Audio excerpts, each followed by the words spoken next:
On est en compagnie pour la reprise ce matin de Véronique Riche-Flores, la présidente de RF Research. Véronique, c'était votre humeur du vendredi, ce billet hebdomadaire que vous publiez juste avant la clôture hebdo.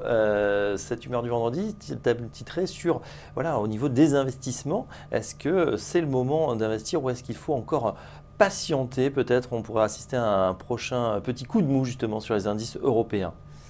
Écoutez, oui, c'est, je crois, assurément ma conclusion, dans un contexte où le marché européen a quand même largement déçu depuis le printemps.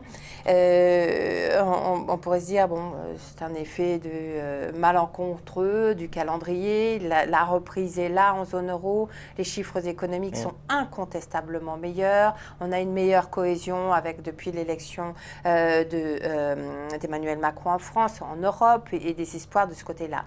Néanmoins, je crois qu'aujourd'hui, il y a beaucoup trop d'interrogations, beaucoup trop de questions. La configuration même des indices européens et des secteurs n'est pas porteuse. D'abord parce que les cycliques ont du mal à performer comme elles se devraient dans un contexte d'amélioration de la conjoncture. C'est en partie dû à l'Allemagne, en partie dû à l'euro, en partie dû au pétrole.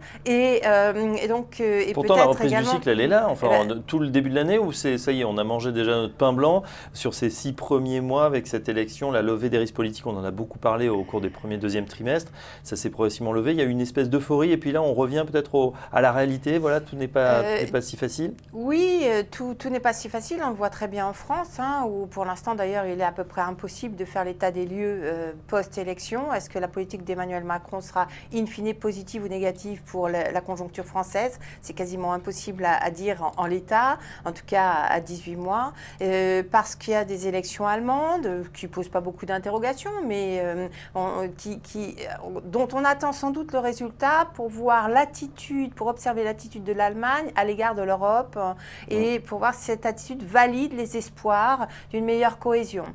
Beaucoup d'éléments comme cela dans un contexte finalement de marché qui a, me semble-t-il, était trop longtemps décevant et qui aujourd'hui pâtit de l'usure cyclique qui nous provient également du cycle américain, du marché américain.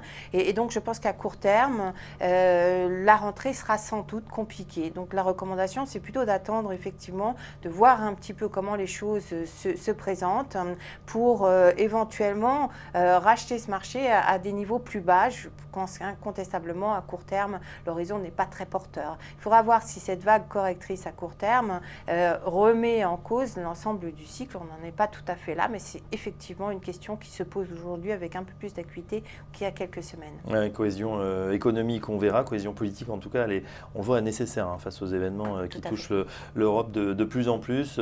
On verra à la rentrée. C'est vrai que Emmanuel Macron ne s'est pas déplacé en Espagne. Ça a été pas tellement apprécié. Maintenant, c'est vrai que cet espoir de plus grande cohésion en Europe, j'ai l'impression qu'il y a une pression là peut-être qui est en train de se faire jour. Alors non seulement on le dit au niveau politique sur les grands sujets effectivement d'immigration, terrorisme, etc., mais aussi économique. Qu'est-ce qu'il faudra faire dans cette rentrée? Quels sont les éléments forts qu'on pourrait voir venir justement pour ce nouveau couple franco-allemand?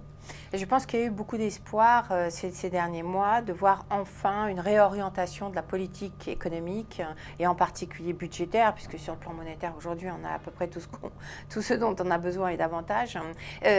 Donc une réorientation sur le plan budgétaire, ça ne veut pas dire du laxisme, ça veut dire un discours de politique économique et des actes qui aillent vers quelque chose de plus ambitieux pour l'Europe. On a beaucoup parlé d'investissement, de développement de l'investissement transeuropéen dans l'esprit de soutenir à la fois la dynamique de court terme et les enjeux de long terme en Europe. Il faudra voir effectivement ces avancées prendre corps, enfin se concrétiser en l'occurrence, avec pas seulement des initiatives nationales du côté allemand ou français, etc., mais véritablement une approche trans-européenne de cette problématique de croissance.